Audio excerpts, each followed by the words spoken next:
Tara, you will actually be first for opening statements. So we can pass the mic down to her. We do have just one mic between the three of you all. So we'll ask that you just kind of pass it around. Except for opening and closing statements, it's all going to be in alphabetical order. Okay. But again, we'll rotate who answers each question first. Okay. Want to be fair for everybody. And then the one other thing is some of my questions, I have a little bit of lead up to them, which should surprise all of you quite a bit, I'm sure. And so wait for me to say your name. You have 2 minutes, or you have 1 minute. Okay. For the most part, you're going to have 2 minutes for each question. Right. Okay. Y'all good?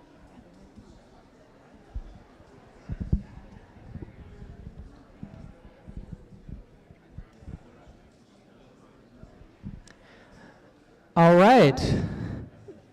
Good evening, everyone. I am contractually obligated to get a better response than that. Good evening, everyone. Well done. Thank you. So, thank you all so much for being here this evening. Just by a quick show of hands, anybody come to our mayoral forum last week? I love that. I would say we got like 2/3 to 3/4 of y'all coming to both. Love seeing that. My apologies to those of you who did come last go around. The first part is going to be a little bit of repetition, but I'll try to move through it. So, my name is Grady Hart. I serve as the president of the Rosedale Civic Association and will obviously be your moderator for this evening. Over the last several years, I have helped to form a coalition of 3rd District civic, resident, and business associations with the goal of supporting each other and working together on issues that impact all 3rd District residents. Together, we have led and helped organize community engagement events on the Fall Line Trail, the Diamond District, and other major projects and things happening in the 3rd District. Our goal is to create positive, solutions-oriented relationships with City Hall and with other local partners, because we know the needs and assets of our neighborhoods as well as anyone. And that's what tonight is all about. As we continue to build relationships with our local government, it is vital that our elected officials hear directly from 3rd District residents like yourselves. That is why all questions and topics tonight have been guided by a survey of 3rd District residents. The 3rd District is, in many ways, a microcosm of Richmond as a whole. We experience both the best of the city, its thriving local businesses, growing multimodal connectivity and green space, and promises for future growth, as well as its greatest challenges: gentrification and increasingly unaffordable housing, gun violence, and poverty that is both deep and systemic. The racial, ethnic, and socioeconomic diversity of our citizenry also closely resembles that of the city as a whole. For these reasons and more, we are excited to hear from our candidates this evening about their ideas for the 3rd District, but also for the city more broadly. But before we get to that, I want to begin by acknowledging and thanking the dozen civic, resident, and business associations who helped make tonight's event possible. And I've shortened up the names. These are all civic, resident, or business associations. Battery Park, Bellevue, Chamberlayne Industrial Center, Edge Hill Chamberlain Court, Ginter Park Terrace, Hermitage Road Historic District, Historic Jackson Ward, North Central, Northern Barton Heights, Rosedale, and Sherwood Park. Big shout out to those folks for making this possible. Thank you all for your volunteer work. And also, if you haven't already, please consider joining your local association so that we can continue to host and run these kind of events. Finally, I also want to thank a couple of folks here. First of all, Linwood Holton and Principal Lindsay have been excellent partners in this, showed up bright and early to help make sure we had everything set up and did not charge us anything for the space. I also want to get a shout out to Nick Bacon and Mainstream. They are providing our live stream services here for us this evening, and we are deeply appreciative of their volunteer support this evening for those professional services. Now, let's get down to business. Please mute your phones. Again, remember we are live streaming and we want to also be nice to our neighbors here in the room. So we have separated tonight's event into two sections. We're going to begin with 3rd District City Council candidates. These are the folks who are here on stage with me now. After that, we're going to immediately bring up our school board candidates and continue with them. Each group will have 4 total questions, and in both cases, each candidate will have 2 minutes to respond to each question. Additionally, each candidate will be given 1 minute to introduce themselves and 2 minutes for closing statements, with the order for opening statements chosen at random and then reversed for closing statements. For fairness, we're going to rotate which candidate answers each question first, beginning with Ms. Gibson and then working our way down the line. Since we have 4 questions and 3 candidates for each section, the person answering first for the 4th question in each group has been chosen at random. For this group, that will be Maria Cara Rose, and for school board, that will be Charlene Riley. Our timekeeper, Anne, is right here in the front row, and she is going to let you know when your time is starting to count down. So she has a 30-second marker for you. We've got a 10-second one, which you'll see is yellow, and then we've got a time's up in red. So if you see yellow, start wrapping up. If you see red, stop talking. All right, and the format for tonight is that of a forum. So please let me be very, very clear about the rules here. Candidates may not address each other directly, they may not use each other's names, and they may not clearly refer to any of the other candidates on stage. We want to hear your ideas for the 3rd District, not your ideas about each other. Candidates are also asked to provide detailed responses whenever possible, rather than generalities, and if your response is too general, don't be surprised if I push back and ask you for more specificity. With that said, we're going to go ahead and get rolling here. So we're going to start with opening statements, and again, they will have 1 minute each for opening statements. And the order for that is going to be Maria Cara Rose, followed by Kenya Gibson, followed by Anne Francis Lambert. Ms. Rose, you have 1 minute. Good evening, everyone. Can everybody hear me? Okay. I'm excited that we're here this evening at Linwood Holton Elementary, where I have spent the better part of my past 7 years being engaged with this school. Thank you all for the time and attention this evening. Thank you for the organizers who helped pull this event together. It's important that the community has the opportunity to engage and inform their vote. I am here on this stage this evening running for City Council because I have been engaged and an active community member of Northside, 3rd District, for over 2 decades. And I understand what it means to be a part of and have a relationship with this community. My plan will address some of the challenges that I myself experience, as well as concerns that I have heard while spending time talking with and listening to the community members. Concerns such as affordable housing, fiscal responsibility, transparency, transportation infrastructure. Again, thank you to everyone who has made this possible. Thank you, Ms. Rose. We're going to pass down to Ms. Gibson, and Ms. Gibson, you have 1 minute. Thank you.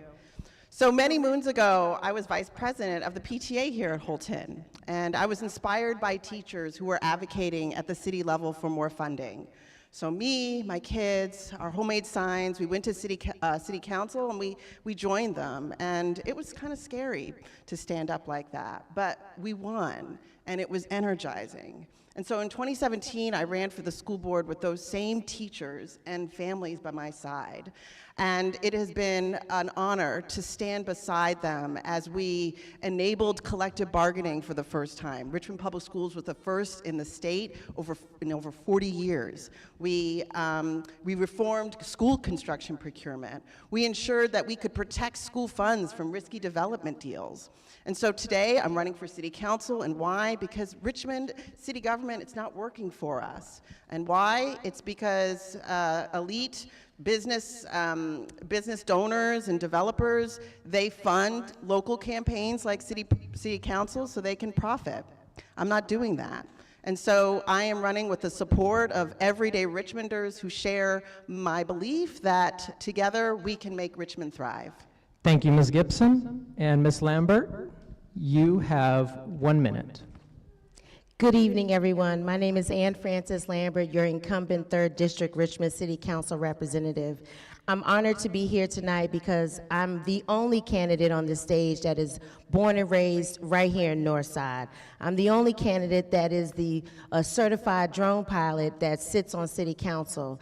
I'm the only candidate that is an actual teacher in Richmond Public Schools. So I'm honored to be here tonight, but also honored to let you all know that this is a great opportunity for me as a Richmonder, but also just as a candidate here on City Council.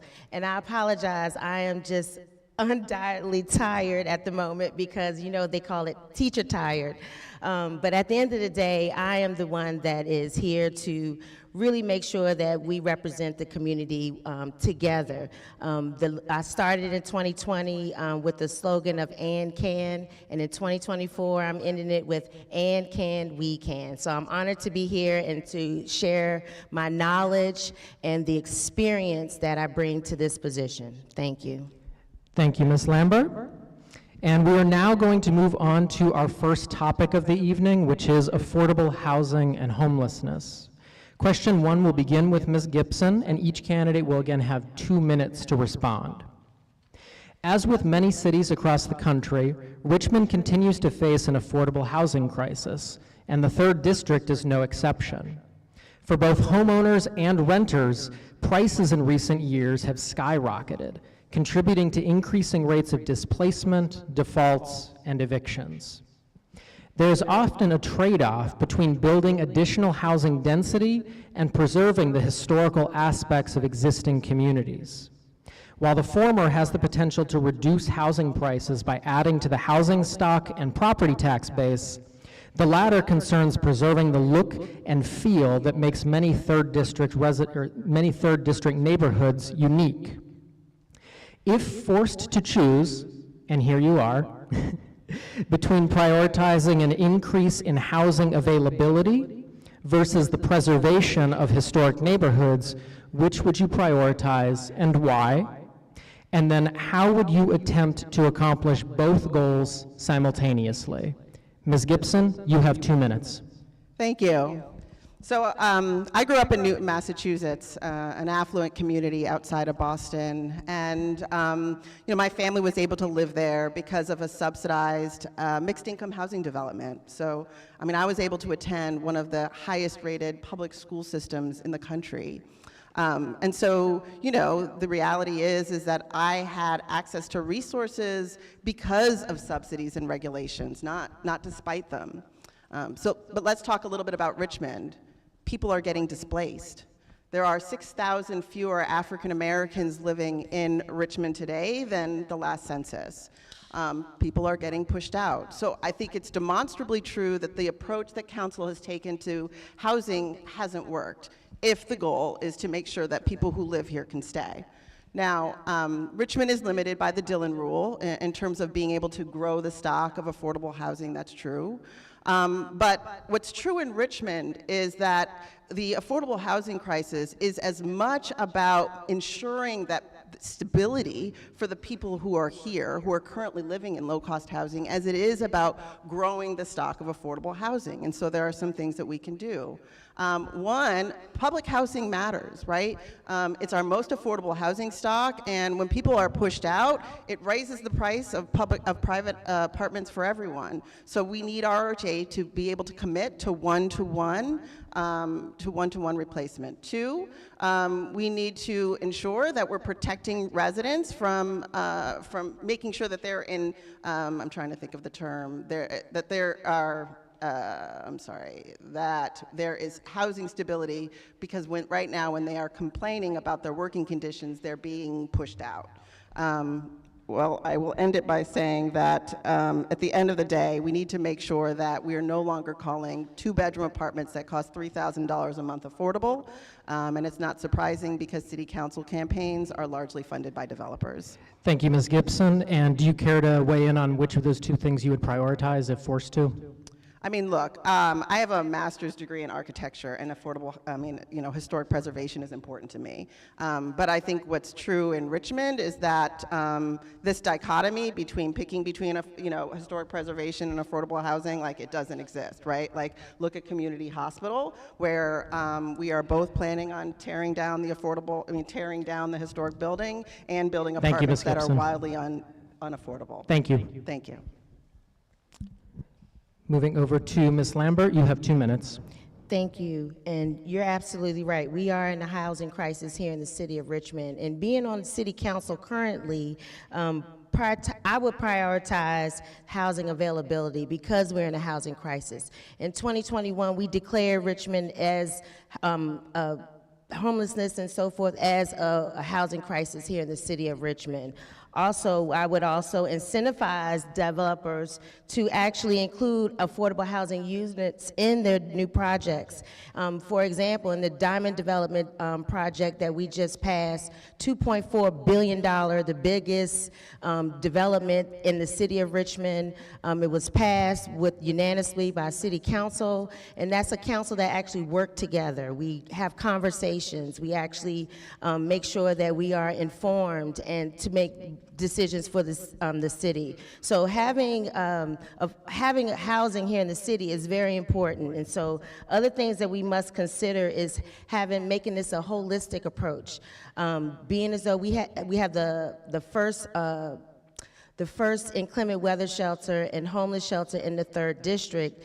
Also included with that is a housing resource center. So we need to make sure that we have wraparound services included with all of our housing needs. And that is one thing that is occurring right now, is making sure that the developers are working with our community providers that help with affordable housing. So in all, it's an all-hands approach to this situation. And so we're doing things that are going to be able to be profitable for the city.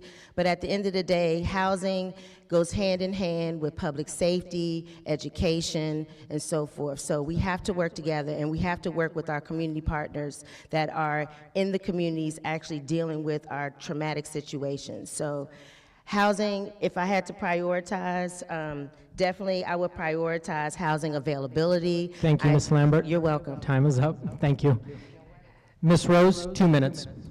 Thank you. I will prioritize affordable housing. Our district is unique in that we're a microcosm of the city, and I believe that we learn from our neighbors to help solve for the current housing affordability crisis and homelessness, which can be related.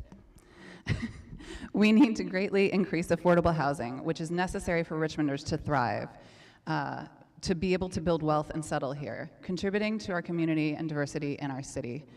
We need to create more flexible, we need more creative and flexible zoning, similar to the work that is happening now with the code refresh. Making changes to our outdated zoning has allowed accessible dwelling units that allow seniors and young people just starting out to be independent and yet have access to nearby help. We need to continue to infill our development and be mindful and be creative with zoning while preserving Richmond's uniqueness and history.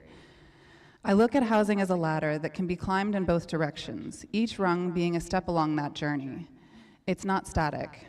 There's temporary and supportive housing with wraparound services, public housing, apartments, rentals, home ownership are all valuable and viable means of shelter.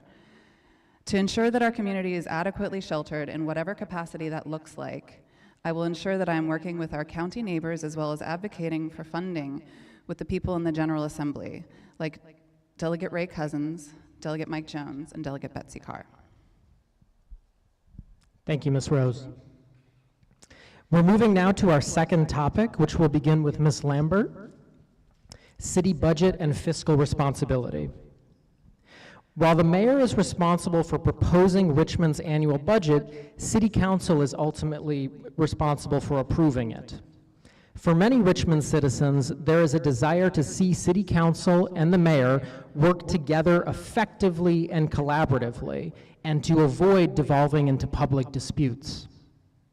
There is also a desire to take part in the budget process to help determine which priorities receive funding each year.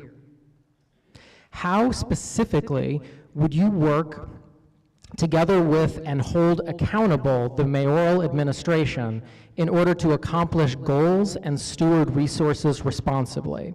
How will you maintain respectful working relationships with your colleagues on city council, school board, and in city hall, even when you may disagree? Additionally, what ideas and tools do you plan to use to improve citizen engagement in the budget process? Well, currently, as your city council representative, I have a monthly meeting with the mayor so that we can go over issues and concerns that are occurring in the city. I would have a relationship with the school board member, but unfortunately, that hasn't happened. So it takes conversations across the board with school board, city council, and the mayor's office. At the end of the day, you have to be able to have a conversation in order to know what it is we need to fix. So currently, that's exactly what I do. Not only that, with city council, we can only address the CAO with the mayor. So at the end of the day, we aren't able to tell directives to directors or anyone within the administration. We have to work with the CAO. So being though that I am in leadership, I am vice president of city council, we have a weekly meeting with the CAO and I would say any director that we choose that we need to have a conversation with, i.e. finance, as you all have read in the newspaper. But at the end of the day, it takes conversation, and that's what I expect from my colleagues on council, on school board, and in the mayor's office so that we can resolve issues that occur in the city. That's my answer. Thank you. You do still have a little bit of time if you want to address how you'll maintain those respectful relationships, but also what ideas and tools you have to improve the citizen engagement. What I do currently with city council is that my council colleagues, we all get along. We actually hang out outside of city council. We support each other by attending each other's events in their districts, and we actually have conversations. We actually go out and engage in the community.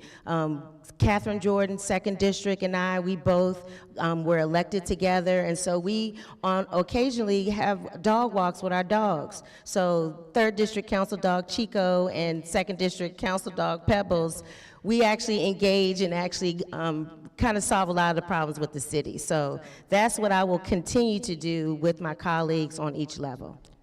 Thank you, Ms. Lambert. Ms. Rose, you have 2 minutes. Let's be frank. Sorry, thank you. Let's be frank. City Hall is a mess. It feels like almost every day we read another story about what a mess the City Hall is in. It's a mess in the finance department. It's a mess with meals taxes. It's a mess with water bill. Heck, my water bill right now, I'm having trouble getting fixed. I'm going to be asking questions, probing questions of our new mayor. I'm going to be asking questions of City Hall staff. I'm not going to just read about it or talk about it. I'm going to demand answers, and I'm going to act. In a city with so many needs and insufficient resources to meet all of those needs, from new schools to updated sewage to reducing heat islands, we certainly cannot afford financial issues in City Hall.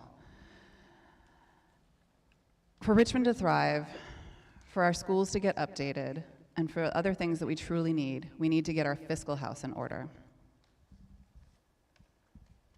Thank you, Ms. Rose. You do still have a little bit of time if you would like to address any tools that you plan to use to improve citizen engagement in the budget process. Mm-hmm. So I wanted to look at the participatory budgeting process and utilizing that as a tool for citizen engagement. I have been to listening sessions and talked with the gentleman that is directing it over there, and I believe that utilizing the participatory budgeting tool to engage communities across the city, not just in the 3rd District, will help to illuminate and inform the city and ensure that they have a voice. Thank you, Ms. Rose. We will let the mic get its way down to Ms. Gibson before starting her 2 minutes here. Ms. Thank you. Gibson, 2 minutes. So yeah, 2024 has been the year that Richmond City issues have hit the fan, right? I mean, the last headline that I read, there were multiple instances of embezzlement that were also withheld from the public. And I know for me, it's like, I feel like, how can we solve issues like gun violence and the affordable housing crisis if we can't balance our books and we don't want anybody to see them, you know? I experienced this frustration firsthand as an advocate. I was trying to get information about school construction costs, and it took 3 months to get the FOIA filled, and the numbers didn't add up. So transparency has been a core issue for me while I've been on the school board. And so when it was time to look at the budget, I'm looking to expand our audit team when we can. We have a public check registry, and when I notice that it goes down, I push for it to go up live again.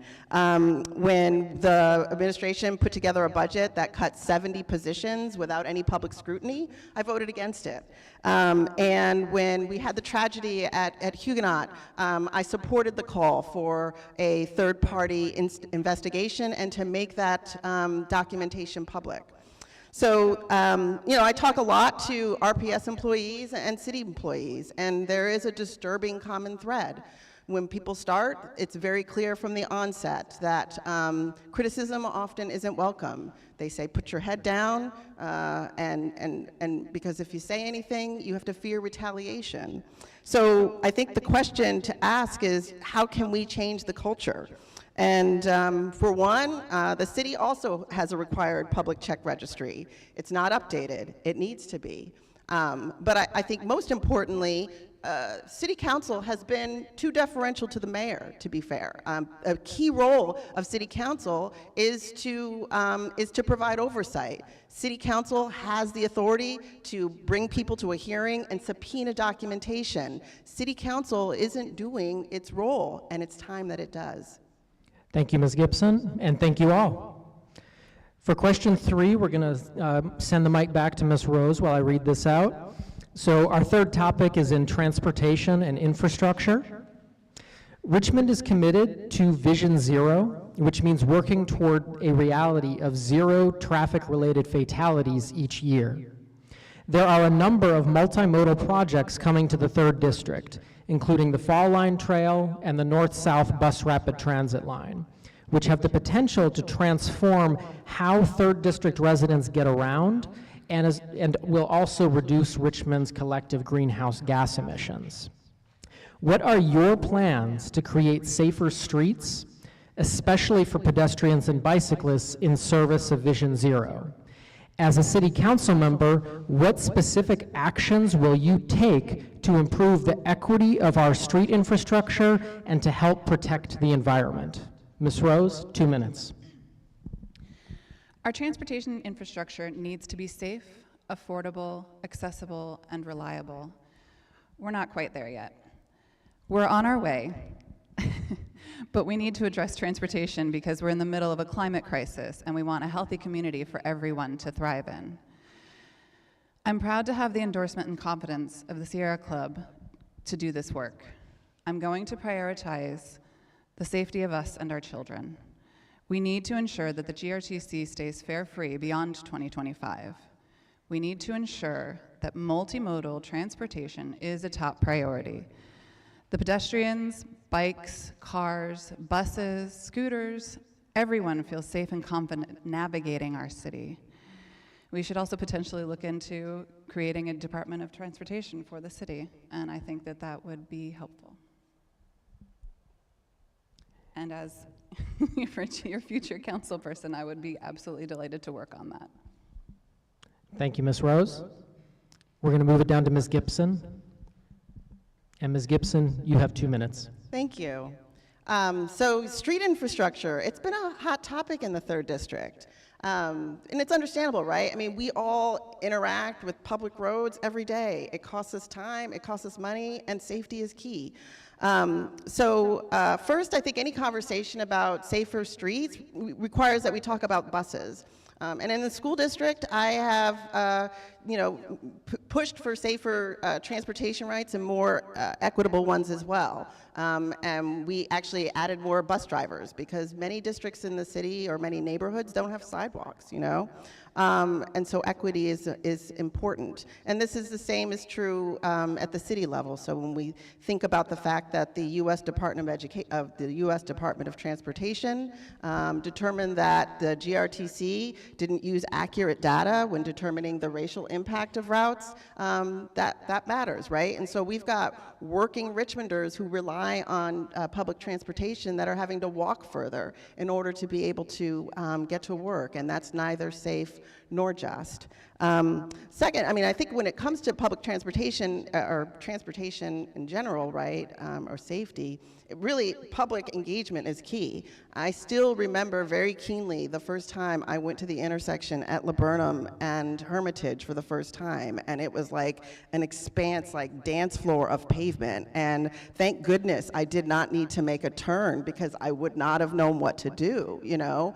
And I have to believe that there was a way that we could have planned for that ahead of time so that we could avoid any accidents in an intersection that I frankly find quite scary. I've appreciated the public discussions that we've had about it. I was here just a few weeks ago talking about it, but I personally think that more of a town hall structure would be good. I want to hear from everybody. I want to hear what everybody has to say. I want to hear people whose opinions differ from mine. Thank you. Thank you, Ms. Gibson. Ms. Lambert, 2 minutes. Yes, traffic here in the city of Richmond, let's be honest, it's a behavior that needs to be changed. When I first got elected in 2020, one of the things that the community asked is, get rid of the statue in the middle of Laburnum and Hermitage. What has been done? The statue has been removed. That was the most dangerous intersection in the city of Richmond, and that was one thing that we did to make sure that it's much safer for the citizens. I applaud the efforts. We had supported the CBTA, and with the CBTA being installed, that helped us really pave our streets here in the city of Richmond. As a member of the Land Use Committee, and I just came from a committee meeting earlier today, you talked about paving, and because of the paving, that helped us really have some more money for infrastructure. This past budget, I put $700,000 into the intersection of Laburnum and Hermitage, so that way we can start on the design work. I saw a lot of you a couple weeks ago that was right in this room looking at the different designs for that intersection. And again, it's going to be a lot more conversations about that intersection because we're not sold on the roundabout just yet. I heard that from a lot of you, that keep it simple so that we can turn safely. So yes, we are listening. Another thing is that I have a lot of pedestrians, I have a lot of walkers in the 3rd District. I have a lot of seniors that walk, and that concerns me. And so one of the things is also put more funding into crosswalks and side streets. That is something that has occurred, so I'm proud of that. But at the end of the day, it's going to take a all hands on deck effort to really address this issue, and more funding needs to be in for infrastructure. We have very old infrastructure here in the city of Richmond, so I appreciate our departments now who have found the funding and grants to help us fund that, but also it's going to take partnership with the state and federal government to do so. Thank you. Thank you, Ms. Lambert. We're going to move now to our 4th and final question for City Council before we move on to School Board. And that topic is community engagement, responsiveness, and accountability. The final question will begin with Ms. Rose, and again, that was chosen at random for this 4th question because we have 3 candidates. One of the greatest assets of Richmond's 3rd District is its diversity. In race, ethnicity, and socioeconomics, the 3rd District is truly representative of our city and our country as a whole. As this event has shown, the 3rd District is also made up of some extraordinary citizen and community leaders with a diverse range of skills, interests, and priorities. What is your philosophy and approach to engaging with the constituents you would represent on City Council? How specifically would you engage with civic associations and other 3rd District groups? And furthermore, what is your approach to addressing the needs of the 3rd District's diverse communities with a mindset of equity, i.e., focusing on less advantaged neighborhoods while also addressing valid priorities in those that are more advantaged? Ms. Rose, you have 2 minutes. Thank you. I've lived in Battery Park for almost 2 decades, and during that time, I have been involved and engaged with over close to 24 organizations. Battery Park Civic Association, Linwood Holton's PTA, Henderson's PTO, Northside Strong, Richmond 300. I'm a serious believer in community engagement, and frankly, this is what motivated me to run. I could see the needs of so many different areas and felt frustrated by the lack of progress and lack of information. I get it, not everything can be remedied, and certainly not quickly, but I feel like we didn't even know what the city was attempting to do. As part of a group of volunteers and organizers, we were trying hard, but there was no information flowing to us, no updates, and seemingly no progress. Just laying out how important two-way communication is with City Hall, with the mayor, with city staff, and with you. I will be responsive and accountable, and it will be a top priority for me as your city councilor to be a communicator and to continue to engage with you all. When I'm in office, I will continue hosting monthly meetings as I have done with Battery Park Civic Association, and I have started doing during my campaign. Meetings held by our school board will be attended, and I will continue to have a relationship with our school board representative. I will continue to engage with the civic associations and attend those meetings, as well as the tenants association meetings, ensuring that there is equity across the district and ensuring that I am present and engaged with everyone. Thank you. Thank you, Ms. Rose. We're going to go to Ms. Gibson. And Ms. Gibson, you have 2 minutes. Thank you. So I believe in widespread democratic community engagement. As a district, when we embarked on the strategic plan, I mean, we had hundreds of meetings throughout the district, throughout the city, and I attended all of them in my district and some others as well, and that informed the draft. But when we were done with the draft, I also made sure that we went back into the community to get response, to get feedback. We went through that process in 2019, and we just went through it again as we've been working on updating the strategic plan. And again, I made the same ask to go back and to make sure we got feedback on the draft that we developed. When we rezoned schools, I made sure that we had meetings in every single school that would be impacted by the rezoning.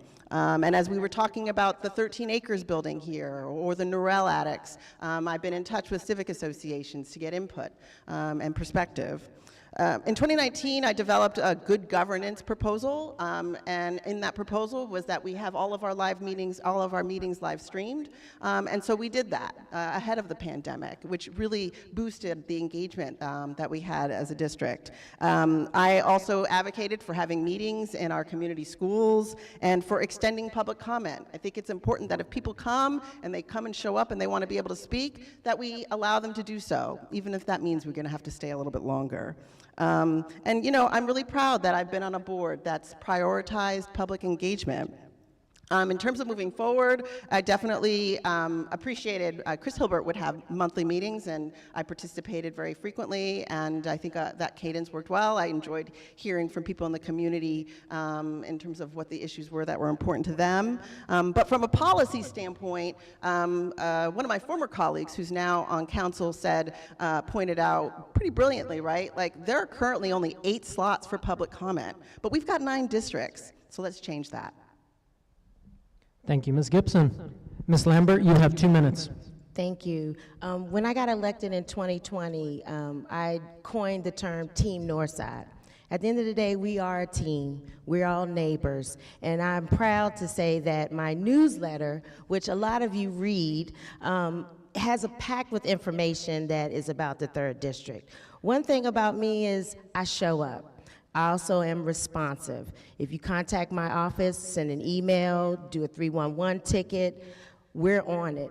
One of the things about this position is about experience, and I have a ton of it because I was once a council liaison. Council liaisons, as you all know, respond to the public. And so at the end of the day, it's about engagement, but it's also about you letting me know what is going on. If I don't hear from you, I won't know. But also, I show up. I have 2 district meetings twice a year, but I show up to every Civic Association meeting when invited.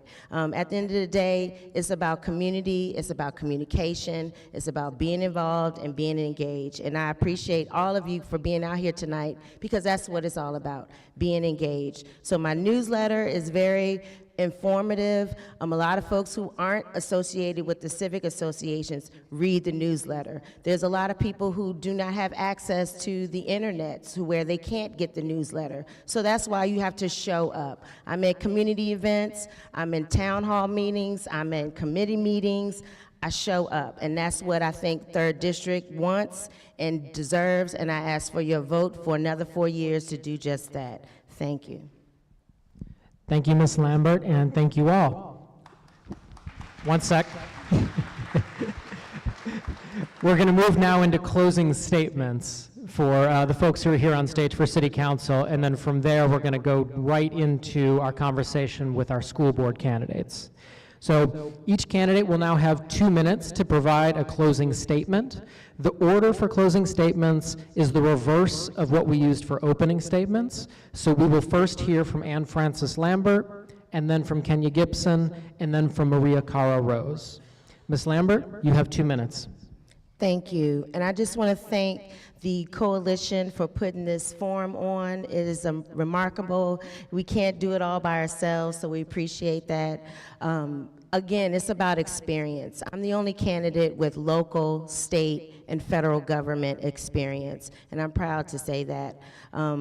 At the end of the day, one of the things that I did talk with my civic associations is creating a 3rd District advisory team, and that's of all the civic associations and their leaderships to meet with me quarterly so that we can go over issues that are in the district. So at the end of the day, I would like your vote for another 4 years to continue a great job that I feel like I have been doing on City Council. It's going to take relationships, it's going to take conversation, it's going to take community to make Team Northside the best side here in Richmond. So again, thank you for having this forum.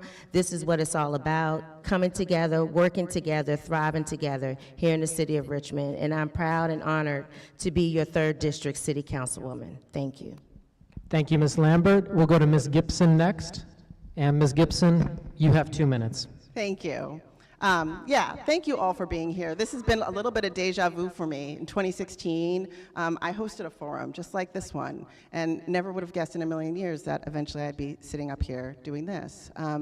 But look, if you're looking for a candidate that participates in the I rub your back, you rub mine system, the system where you call somebody and then I call in a favor, I'm not your gal.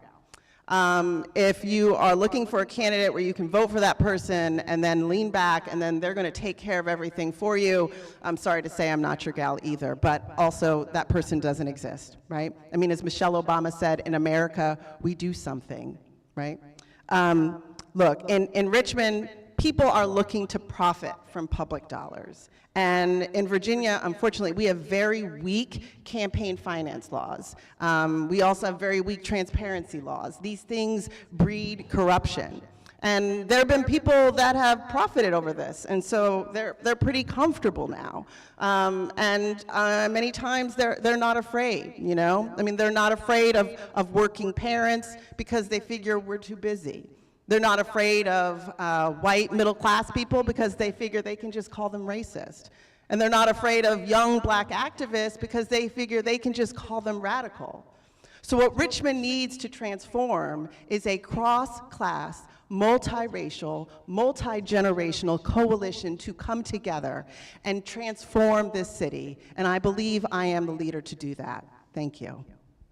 Thank you, Ms. Gibson. Ms. Rose, you have 2 minutes to close us out.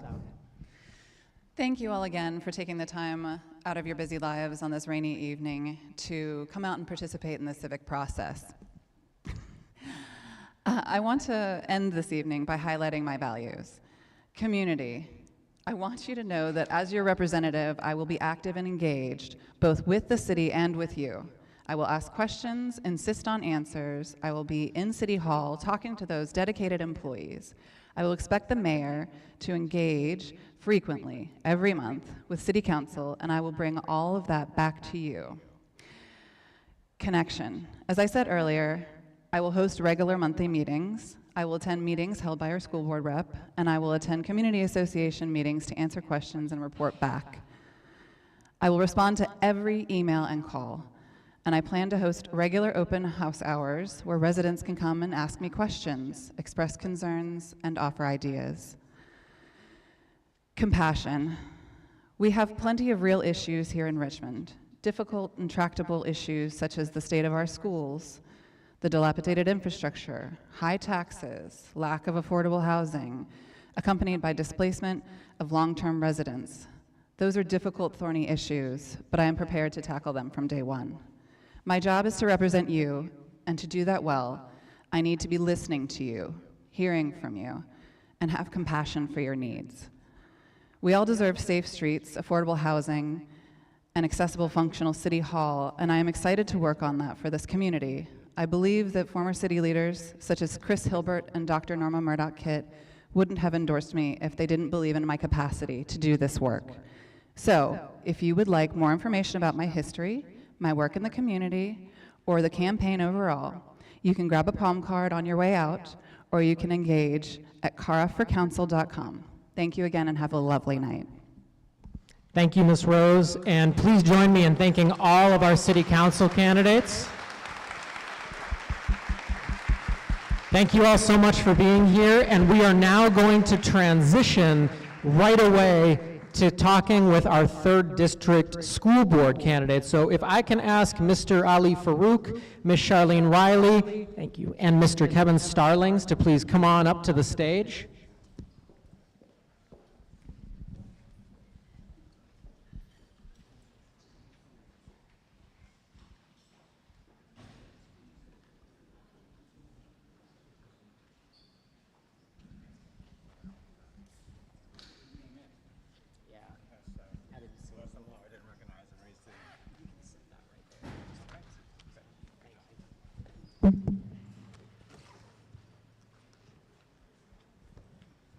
And we'll get going here in just a moment, folks. Thanks for bearing with us. In the meantime, feel free to talk to your neighbor about who impressed you, questions you have, how much you like the moderator, any of the above. Hi, Ms. Riley. Oh, you are welcome. And have either of you all seen Mr. Starling's come? I haven't seen it there. Okay.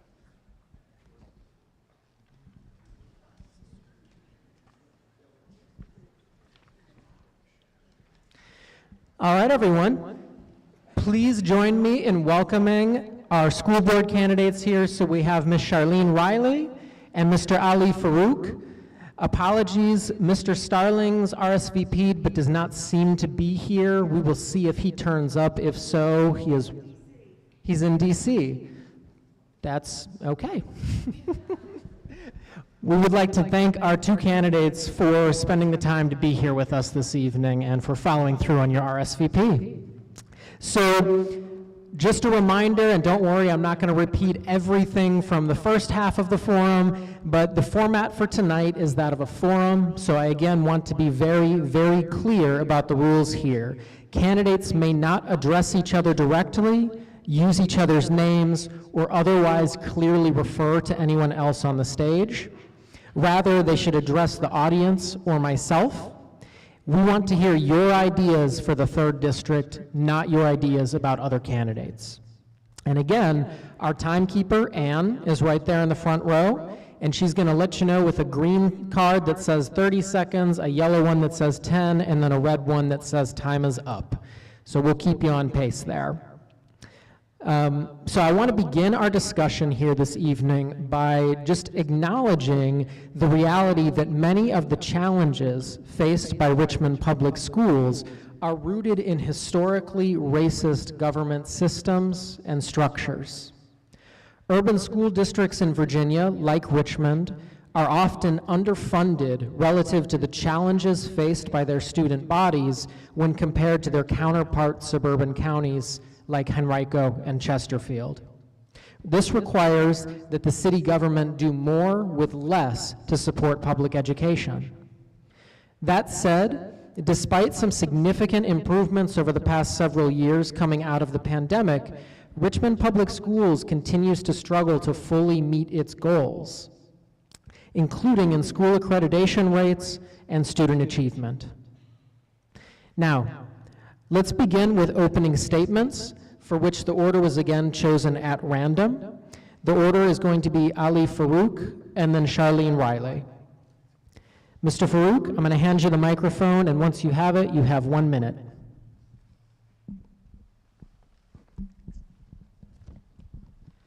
Good evening, everyone. My name is Ali Farouk. I'm a husband and father. I met my wife here in the city. We've been married for 15 years.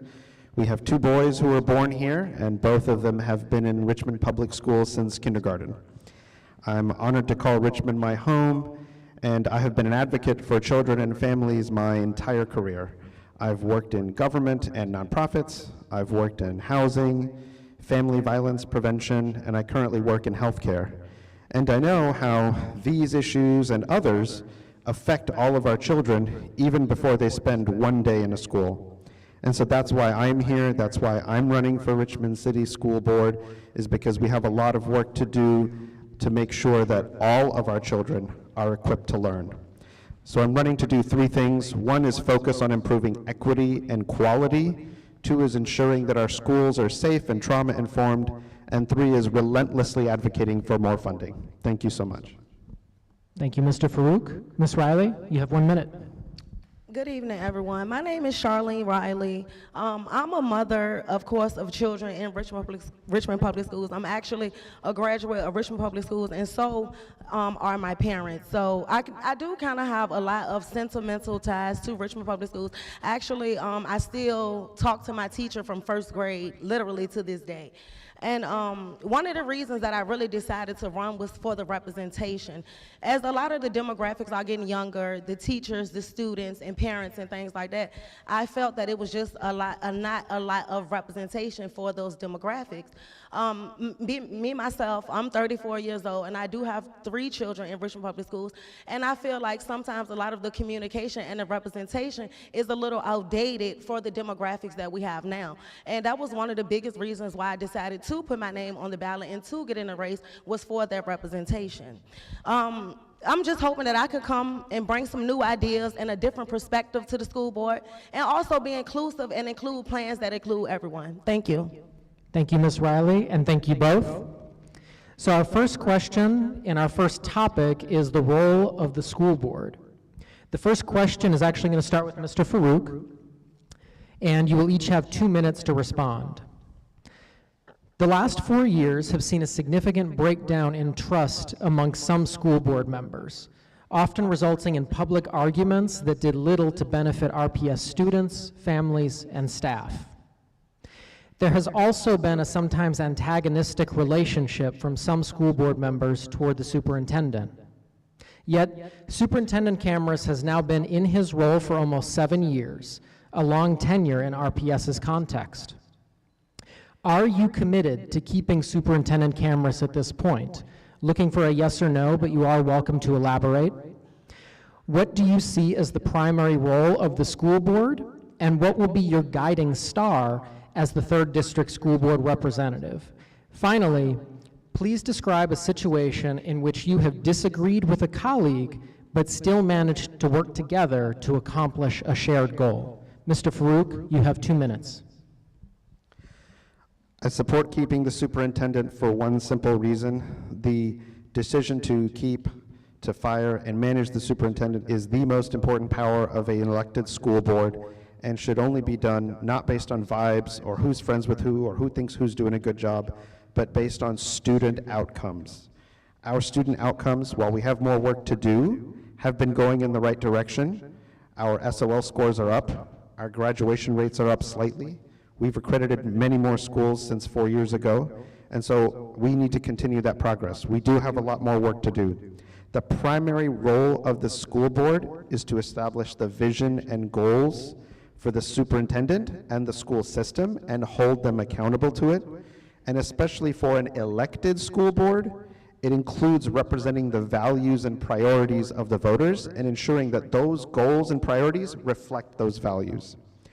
In terms of disagreements that I've had, I have worked many years as an advocate for children and families, someone who's been an agitator for elected officials, so I have had many disagreements. One example is that, and this was on housing many years ago, there was funding available from a national mortgage settlement. You guys all may remember the huge meltdown that happened in 2011. Virginia got a lot of money, as all states did, for the crappy loans that the banks were giving out. I wanted to make sure that all that money went to housing, and I was disappointed that many elected officials were just dumping it into the general fund. And I really wanted to turn up the heat on elected officials, but my boss and all my colleagues said, Ali, you can't burn any bridges, we can't set fires like that. So, you know, I was like, okay, well, I said my piece, I did what I needed to do, but I think about that a lot, and the reality is that we have a lot of battles to fight and a lot of problems to solve, but we can only solve them collectively. And so reasoning together, working together, that's just a fact of human life. Thank you. Thank you, Mr. Farouk. Ms. Riley, you have 2 minutes. Now, am I committed to keeping the superintendent on? I don't just want to come in and fire him, but I would like for him to, you know, work his contract to the end. And if it comes down to myself having an opinion, of course, I would say no, but I would like, you know, to see how things go towards the end of the contract. The primary role, in my opinion, and what I feel of the school board is, the primary role of the school board should be to foster and promote growth in the students. So, you know, I know we can't say, but Mr. Farouk just spoke about relationships and things like that, but that is kind of what has been keeping the superintendent stagnated in the position that he's in now. Being that Jason Cameron is one of the highest paid superintendents in the history of the school board, you know, that's alarming to me, and I know we're always so quick to say COVID, COVID, COVID, but we have to be honest, Richmond Public Schools was not thriving in reading and math scores before COVID. So I understand that COVID, you know, was a 2-3 year setback, but kids were obviously struggling with reading, math, and SOL scores well before COVID was an issue. But I do see the role of the school board as fostering and promoting an environment where kids can grow and thrive. But in order for us to do that, we have to listen and we have to be mindful of the people who are on the front lines every single day with the kids. We cannot be ignoring the teachers, the administrators, and the staff who work with the children every day. RPS has to lift the retaliation policy. We cannot have people coming in, sharing their experiences, and then their experiences are falling on deaf ears, or they're being chastised or demoted for simply having an experience. So we have to be honest about things like that. I know we always talk about teacher retention, but are we fostering an environment for teachers to stay? Are we as a school district creating conditions where people will want to stay? You know, recently RPS has been, I'm sorry, I'm just blah, blah, blah. That's okay, that's okay. Time is up. Thank you, Ms. Riley. Our second topic, and we're going to move into, is a nice transition here, teacher and staff retention and satisfaction. And we're going to stay with Ms. Riley for the first answer here. In our poll of 3rd District residents, teacher and staff retention and satisfaction was the #1 priority identified. And many questions and comments linked this as critical to student learning outcomes. In your role as school board representative, what are some concrete ways that you would like to improve teacher and staff retention and satisfaction? How do you plan to work with the superintendent to help ensure that all students have access to high-quality teaching and learning at school every day? Ms. Riley, you have 2 minutes. Well, I've been saying this throughout the campaign. I'm going to keep saying this. My belief is that in order for teacher retention, we have to stop giving the teachers pizza parties and actually give them incentives and a chance to move up within their companies.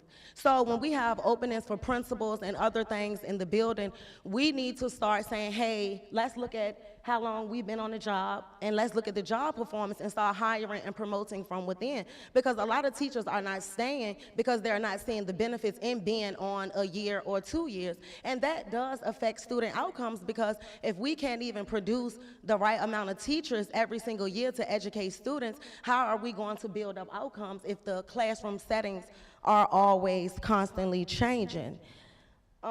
Now, how do I plan to work with the superintendent? Simply with communication. Like, we need to lift up the iron curtain, and we need to be more honest and be more vocal, and we need people to not be afraid to come and say, this is what's going on, this the issues. We have to be honest. We have to stop sweeping stuff under the rug. We have to stop worrying about how things look, and we have to really genuinely and seriously take these things serious, as we do have the outcomes of students' success in our hands. So we have to be more vocal and more intentional when dealing with things like that.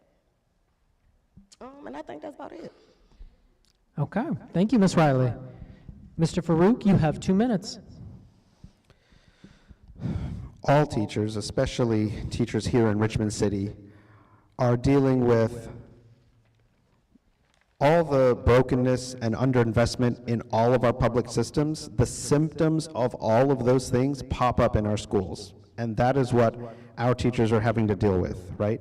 We have children who are suffering with behavioral health issues. We have children who are experiencing trauma, housing instability. All those things pop up in our schools and are making education harder, teaching harder than it should be. So that's one. Absolutely, teacher retention is directly connected to student outcomes. We've made some progress. We've increased salaries, but there's so much more to do. We have to actually make the job of teaching easier. We have to support them in the classroom. One example that I spoke to with some teachers, and I've knocked on many doors in the district, and we have a lot of teachers that live here, they've described that the actual day in and day out job, even with the higher salary, is more stressful than it's been. And they've also described, people who leave jobs, they don't always leave because the salary is low. They'll often leave because the atmosphere sucks, or they have a bad supervisor, or they have uncooperative coworkers, right? We do have to foster a culture of collaboration and support, and we can't really continue to have like this very toxic sort of top-down hierarchy. We can't have that idea in education, because the relationships with the educators and the staff is where students grow. Learning is a human thing. It's something humans do with other humans. So the teacher retention is a core part of that. Real quickly, I'll also mention, how will I work with the superintendent? It goes back to what is the role of the school board, and it goes to setting goals. We have our Dreams for RPS strategic plan. There are many goals in it, but the school board should pick 2 or 3 student outcomes and prioritize those. Most school board meetings should be focused on student outcomes and what we're doing to make that happen. Thank you. Thank you, Mr. Farouk. We're going to move now to our third topic, student, teacher, and staff safety and well-being. And this is also going to begin with Mr. Farouk. For many RPS students, the school is their safe place. It is where they know that they will encounter caring adults, have consistent access to food and shelter, and be able to see their friends. Yet every one of us knows the gut-wrenching feeling that we get when reading or hearing about another RPS student lost to gun violence. And we also know that bullying is more prevalent than would be ideal. Many of these challenges transcend school walls and require collaboration with the superintendent, city council, the mayor, and various city agencies and community partners. These are complex problems.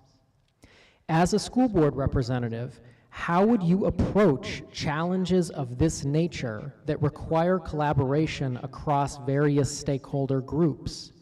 How can we make sure that our schools are not only safe, but productive and joyful places for our children to learn and grow? And Mr. Farouk, you have 2 minutes. It's tragic and dystopian that we have to have clear backpacks and metal detectors in our schools. I hate the idea that that's required. I wish they weren't required, but until our state and national leaders do something about the insane amount of guns and the fact that this is the only country where we have to even worry about school shootings. I mean, it's crazy that twice a year, every year, I'm on the internet shopping for body armor backpack inserts. That's an insane thing that I have actually done. So one, it's a solemn responsibility for those of us adults, because it's our job to keep the kids safe, that we have to do things like body armor, like clear backpacks, metal detectors, but also always talking to the kids and the staff about, is this actually working? Ensuring that we're not just doing theater, that's one. Two, how would you collaborate with people across city council and stakeholder groups? Relationships are important. It's nice if we get together for coffee or lunch. Shared goals and shared progress is even better. When we talk about collective action, when we talk about doing things in community, it doesn't just mean that we have to be friends and have good relationships. It means that we have to be committed to shared prosperity. It means we have to be committed to fighting for each other's rights, even though we don't like each other and may not know each other. So the collaboration that's key is about shared goals, being clear, setting goals, setting benchmarks, and about shared progress. So if I sit down with a member of council or someone in a neighborhood group, it's nice if we like each other. I'm an extrovert. I have lots of really fun hobbies. I think I'm a good conversationalist, but it doesn't actually matter. What matters is, am I being clear about what my goal is? Am I being clear about what we need to accomplish together and how we do that? Thank you, Mr. Farouk. Ms. Riley, you have 2 minutes. Okay, well, you know, anybody can just sit around and listen to people's campaign and regurgitate it and soak it up and do things like that.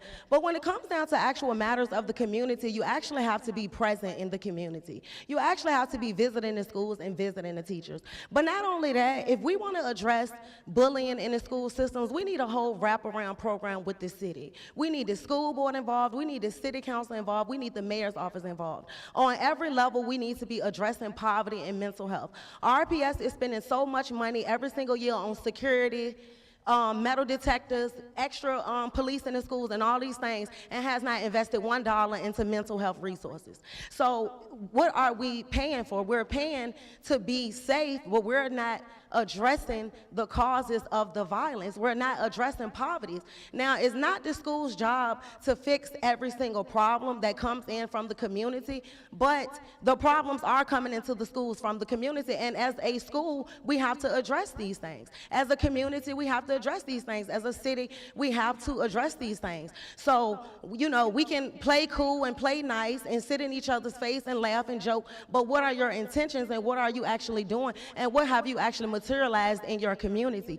Do people call you for resources? Can people reach out to you and get the things you need? So we have to look at the people that who are in these elected positions. Are they going to be elected to just come in and keep pushing along the narratives of the developers and people like that? Or are they going to have a mind and a backbone to be able to stand up in the face of adversity, and no matter what developer or who's offering you money, you have to be able to say no, because you have to live your life like someone is watching you even though they're not. So you have to have that integrity as a candidate and as a person. So we have to make sure that we're always being intentional and leading with the best foot forward. Thank you, Ms. Riley. And thank you both. In both cases, I think this is a nice transition into our fourth and final topic of the evening, which is community engagement and improved learning outcomes. Our fourth question, in just a moment, will begin with Ms. Riley. In 2018, Superintendent Camrus appointed a Chief Engagement Officer as one of 6 chief officers to lead his administration. Over the past 7 years, this strategy has proven successful at engaging families, volunteers, and community partners as important components in RPS's overall academic strategy. In particular, this approach has enabled RPS to perform better than many of its peer districts at managing and mitigating chronic absenteeism in the post-pandemic era. What role do you see for the broader Richmond community to ensure that all students have access to advanced coursework options and that they are well prepared for life beyond school? How specifically do you plan to engage families, community members, and community organizations to improve student learning outcomes? Ms. Riley, you have 2 minutes. Well, Grady, when I first came out and announced that I was running for school board, I would have town hall meetings at the library, and I have had several persons come to me and talk about the curriculum within RPS, what they're learning. So you know, I know one thing about Richmond Public Schools is always the issue with teachers and with funding, and we don't have teachers to teach this, or we cannot provide this because we don't have the funding for that. So having access to advanced coursework, I guess we will have to actually audit the budget and see where the spending is going and see if we could actually be able to bring things in like that. Now, when it comes to how you can engage families, and I feel that is something that I'm specifically very good at, we need representation, and when you're out trying to engage the community, especially with the parents, and that's why I was speaking with the demographics about the ages, because of a lot of the parents are so much younger, 37, 35 and under, you have to be able to communicate with them and connect with them on the level that they are on. If you want engagement in the schools, you have to be able to connect with the parents. So I think what RPS needs to do, or just the school board period moving forward, at the school board meetings, have a little bit more, you know, not just regular meetings, but maybe have forums where parents and where people can come in and just share their thoughts, not necessarily in the same style of a traditional school board meeting, but we need feedback and we need engagement and we need communication from the community. If we're not inviting people to conversations, they will not have a conversation, or they don't have anything to tell us. So it's not like they're gonna just come in on their own and say, hey, this is what's going on, blah, blah, blah. And then I have had a lot of parents come to me and tell me that they've been coming to schools, they've been ignored, principals are ignoring them, they're asking for meetings, can't get it. So it's little things like that that we have to address as well. Is the communication leveled? Is it a level playing field? And does everyone have access to the same resources when in need? Does everybody have access to mental health or whatever the resource may be? Thank you very much, Ms. Riley. Mr. Farouk, you have 2 minutes. About a month ago, I was knocking on doors in Providence Park, and it was a weekday evening, so dinner time, busy time for parents and kids. And I knocked on a door, and a mom opened the door, and she had 2 young children in the background, so lots of chaos. But she spent a good 12 to 15 minutes with me, because her first question, even before I finished my little spiel, was, well, what are you doing about the curriculum? Are you going to improve the curriculum? Are you making sure that the kids who come out are ready for what comes next? And that's a serious ask, right? And for her, she was asking because she had 2 older children who had gone through RPS and were struggling in college. So we have persistent gaps. We have a lot of gaps with our students with disabilities. We have racial gaps. But when we've focused and invested and provided tools and support, we've made progress. We've made progress when it comes to reading and literacy all over the city, not just in the well-to-do parts. We've made progress around SOL scores, and so it is possible. The needs are great and the dollars are few, but when we focus, we make progress. And so that's what's really important, and that's how we get this done. Specifically, again, going back to family engagement, I really think continuing the progress we've made on family engagement and providing more. One of the things that the engagement saw when RPS was talking to families about absenteeism was, one, a lot of families didn't think it was a huge problem or hadn't realized that their children were as absent as they were. But one of the things that we found was housing instability. That was not the top thing that was a problem, but I think that was number 3. So do we have enough housing resources to offer them? Again, that shouldn't be RPS's burden to bear, but again, demanding that our public systems and our public dollars are supporting our children is something we should all be demanding, something I'll demand if I'm elected to school board or even if I'm not. And you know, continuing that progress. Demonstrating over and over that when we invest, we make progress, and demanding more investment as a result. Thank you, Mr. Farouk. All right, we are now going to move into closing statements, which will begin with Ms. Riley. So each candidate will have 2 minutes to provide a closing statement, and again, the order for this is the reverse of our opening statements. So let's see, Ms. Riley, if you can go ahead and grab the microphone. Thank you very much. And Ms. Riley, your 2 minutes starts now. I want to say, first of all, thank y'all for coming out, just for hearing, just for wanting to be involved, and thank y'all for being involved in these proceedings going forward. Being that this is such a monumental campaign, and you know, it's just a lot of things going on with this election season period. Every office is up for election. But one thing I do want to say, and I haven't really said this over the course of the campaign, but regardless if I win or if I don't win, I'm going to maintain myself at the capacity that I am in the community, finding people resources and helping make residents' lives better in Richmond. So that's one thing I am committed to do. So win or lose, you will still see me in the 3rd District riding my bike throughout the community. I've been living here since 1997. You will see me still out at the schools, and I was at Mary Scott for their open house this year as well. But regardless, win or lose, I'm really here for the kids, I'm really here for the community, and I'm here for the betterment of my city. So if I'm on a school board or not, I'm still gonna be working in the capacity always to uplift the students, fighting for the teachers, and working in my community just to do what I can. So that's just the bottom line. Thank you, Ms. Riley. Mr. Farouk, 2 minutes. Good evening, everyone. Again, my name is Ali Farouk. I'm honored to be running for school board here in Northside. I've worked in politics, I've worked in government, I've worked for campaigns. I never ever wanted to run for office, but I'm doing this because I believe strongly in small d democratic control of our schools and our systems, all of our public systems. Our public schools and our public libraries are some of the last vestiges of high-quality public services, and I refuse to give in to the cynicism that things will always be underfunded and things will always be dysfunctional. These are man-made systems, and the problems are not natural disasters. These are human mistakes we made, and we can unmake them. We can make different policy choices. We can choose to invest in high-quality curriculums. We can choose to invest in high-quality coursework that helps our students learn better, helps improve student outcomes, and when we focus, we have demonstrated that when we focus, we succeed. That's one. Two, we have to take those successes and relentlessly advocate for more funding. This is not a poor country. This is not a poor state. We are not a poor city. The resources are there. It's about making it a priority. There's a reason that so many of our systems are the way they are, and it's because of underinvestment. When we shift our investment to people instead of things, we see progress. And that's what I'm running, that's what I'm all about. So thank you all for being here. Thank you, Mr. Farouk. Thank you, Ms. Riley. Please join me.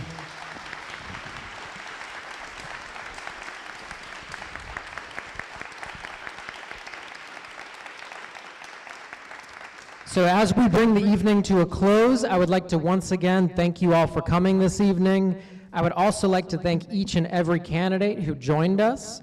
And reminder, early voting begins this Friday, y'all. This Friday. So please start voting, get ready to vote. And then finally, please remember to join your local civic, resident, or business association so that we can continue this kind of work. Thank you again, and if you don't mind, anybody wants to stick around just to help us pick up chairs and put them back on the racks over there? We don't need everyone, but a few hands will make for lighter work. Thank you all again for being here.